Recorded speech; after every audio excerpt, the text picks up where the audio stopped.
La parole est à monsieur Guillaume Chevrollier pour 5 minutes.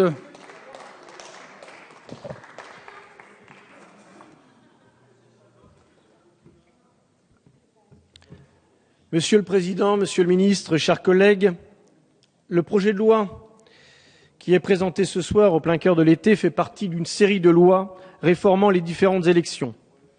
Depuis l'arrivée de ce gouvernement, les lois qui nous sont proposées ont deux buts principaux: détruire ce qui a été fait par le gouvernement précédent et assurer la réélection de la majorité actuelle. Ainsi, aucune élection ne va être épargnée par cette série. On a vu les élections municipales dénaturées dans la plupart des communes. En effet, un scrutin de liste va être imposé dans les communes de plus de 1 000 habitants au lieu de 3 500 auparavant. Cette réforme a des conséquences importantes car elle va politiser ces élections, politisation dont ces communes n'étaient nullement demandeuses.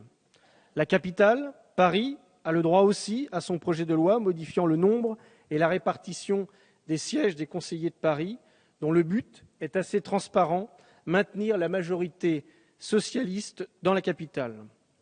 Autre épisode de cette série, les élections cantonales. Celles-ci ont été modifiées dans 2 textes différents, ce qui montre aussi l'inorganisation du travail parlementaire et donc ses répercussions en termes de perte de temps et de coûts. Un premier texte est d'abord venu supprimer les conseillers territoriaux mis en place par le précédent gouvernement. Ces élus territoriaux qui auraient siégé à la fois au département et à la région, qui auraient ainsi pu apporter plus de cohérence et éviter la concurrence entre ces 2 collectivités et aussi simplifier le millefeuille administratif français. Le deuxième texte sur les élections cantonales a apporté cette innovation ahurissante qu'est le binôme paritaire. Au lieu d'un conseiller qui aurait siégé dans 2 structures, vous nous proposez un ticket constitué d'un homme et d'une femme chargés de représenter à eux deux un seul canton. Ce binôme a toutes les chances de mal fonctionner, de donner lieu à des conflits et à un manque de lisibilité de leur action. De plus, ce binôme impose un redécoupage des cantons, ce qui va éloigner encore plus les citoyens de leurs élus. Et qui dit redécoupage ne peut qu'augurer un arrangement favorable à la majorité en place, autrement dit une menace de tripatouillage, selon le terme que vous utilisiez si facilement quand vous étiez dans l'opposition. Après la modification des règles d'élection des conseillers intercommunaux, le rétablissement du scrutin proportionnel pour les conseillers régionaux, nous avons droit aujourd'hui à la modification de l'élection des sénateurs. Ce projet veut mettre en place la proportionnelle dans les départements qui élisent 3 sénateurs au lieu de 4 sénateurs et plus précédemment. C'est une modification importante par sa portée et par ses conséquences. Par sa portée, parce que 27 départements vont changer de mode de scrutin. Ce sont donc 70% des sièges du Sénat qui seront pourvus grâce à la proportionnelle. Et par ses conséquences, car ce texte va entraîner une plus grande politisation, car la proportionnelle implique des listes partisanes, donc plus politisées que les candidatures individuelles du scrutin majoritaire. L'autre conséquence, et non des moindres, est l'affaiblissement de la représentation des territoires ruraux. Ce texte institue en effet la désignation d'un délégué supplémentaire par tranche de 800 habitants dans les communes de plus de 30 000 habitants. Cette modification augmente par là même le collège sénatorial de plus de 3 000 délégués supplémentaires au bénéfice des 260 communes les plus peuplées.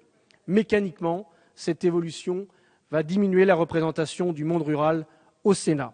Permettez donc à l'élu d'un département rural que je suis de s'indigner de ce nouveau coup porté au monde rural. Cela montre, une fois encore, le peu de considération qu'accorde ce gouvernement aux territoires ruraux.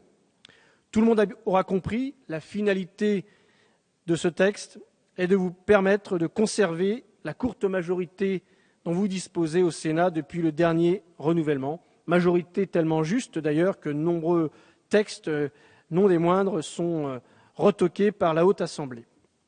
Et nous savons aussi que vous envisagez l'an prochain de modifier le mode d'élection d'une partie des députés en introduisant la proportionnelle. Donc le tableau sera donc complet des modifications des modes de scrutin à tous les niveaux de notre ordre administratif et politique. Ces changements continus des modes de scrutin ont un effet pervers. celui de favoriser l'abstention. En effet, les électeurs ont besoin de stabilité et de lisibilité. Or, ce gouvernement leur offre le contraire, et malheureusement pas seulement dans le domaine électoral.